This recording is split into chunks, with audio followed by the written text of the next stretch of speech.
इसका अगला भाग है द मनरो सिस्टम, मुनरो व्यवस्था। In the British territories in the south there was a similar move away from the idea of permanent settlement. The new state system that was devised come to be known as the It was tried on a small scale by Captain Alexander Reed in some of the areas that were taken over by the company after the wars with Tipu Sultan. British नियंत्रण वाले दक्षिणी भारतीय इलाके में भी अस्थायी बंदोबस्त की जगह नई व्यवस्था अपनाने का प्रयास किया जाने लगा। वहाँ जो नई व्यवस्था विकसित हुई उसे रैयतवारी का नाम दिया गया। कैप्टन अलेक्जेंडर रीड ने टीपू सुल्तान के साथ चले युद्ध के बाद कंपनी द्वारा कब्जे में लिए गए कुछ इलाकों में इस व्यवस्था को आजमाकर देख लिया था। उन्होंने जो क्षेत्र कब्जा किया गया था उस पर ये सब नियमों को लागू करके देख लिया था। थॉमस मुनरो ने इस व्यवस्था को विकसित किया और धीरे धीरे पूरे दक्षिण भारत पर यही व्यवस्था लागू कर दी गई। रीड और मुनरो को लगता था कि दक्षिण में परंपरागत जमींदार नहीं थे, इसलिए उनको तर्क यह था कि उन्हें सीधे किसानों से ही बंदोबस्त करना चाहिए जो पीढ़ियों से जमीन पर खेती करते आ रहे हैं। क्रॉप्स ऑफ यूरोप के लिए फसलें। क्रॉप्स फॉर यूरोप के लिए फसलें।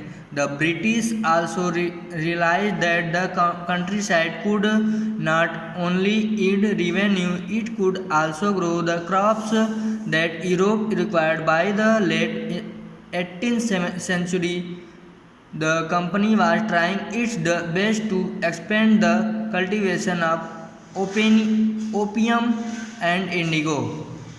अंग्रेज़ों ने यह महसूस किया कि ग्रामीण इलाके में ही न केवल राजस्व प्रदान कर सकते हैं बल्कि वहाँ यूरोप की ज़रूरतों के हिसाब से सही फसलें भी पैदा की जा सकती हैं। 18वीं सदी के आखिरी तक कंपनी ने अफीम और नील की खेती पर पूरा जोर लगा दिया। इसके बाद 150 साल तक अंग्रेज देश के विभिन्न भागों में किसी न किसी फसल के लिए किसानों को मजबूर करते रहे। बंगाल में पटसन, असम में चाय, संयुक्त प्रांत में गन्ना, पंजाब में गेहूं इत्यादि ऐसे क्षेत्रों में जहाँ पे जो हो सकता था उसको उगाने के लिए मजबूर करते थे। Dutch colour have a history. क्या रंग का भी कोई इतिहास है? आइए देखते हैं रंग का क्या इतिहास है। Figure 5 and 6 are two images of cartoon print. The image on the left, figure 5, show a kalamkari printed by weavers of Andhra Pradesh in India.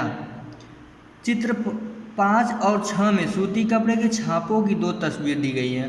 बाईं तरफ की तस्वीर में भारत में आंध्र प्रदेश के बुनकरों द्वारा बनाई गई एक कलमकारी छापे दिखाई दे रही है। दूसरी तरफ ब्रिटेन प्रसिद्ध कवि कलाकार विलियम मॉरिस द्वारा बनाए गए फूल वाले छापे हैं। दोनों छापों में एक बात समान है, दोनों में ही रंग नीले का है, गहरे नीले रंग का है। Why the demand for Indian indigo. भारतीय नील की मांग क्यों की थी? The indigo plant grow primarily in the tropic by the 13th century. Indian indigo was being used by cloth manufacturers in Italy, France and Britain to dye cloth. However, only a small amount of Indian indigo reached the European market and its price was very high. नील का पौधा मुख्य रूप से उष्णकटिबंधीय इलाकों में ही उगता है। 13वीं सदी तक इटली, फ्रांस और ब्रिटेन के कपड़ा उत्पादक कपड़े की रंगाई के लिए भारतीय नील का इस्तेमाल कर रहे थे।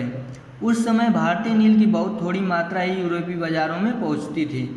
उसकी कीमत भी बहुत ही ऊंची रहती थी, इसलिए यूरोपीय कपड़ा उत्पादकों को बैंगनी और नीले रंग बनाने के लिए ओड नामक एक और पौधे पर निर्भर रहना पड़ता था। ओट पौधा शीतोष्ण क्षेत्र में उगता था, इसलिए यूरोप में आसानी से मिल जाता था।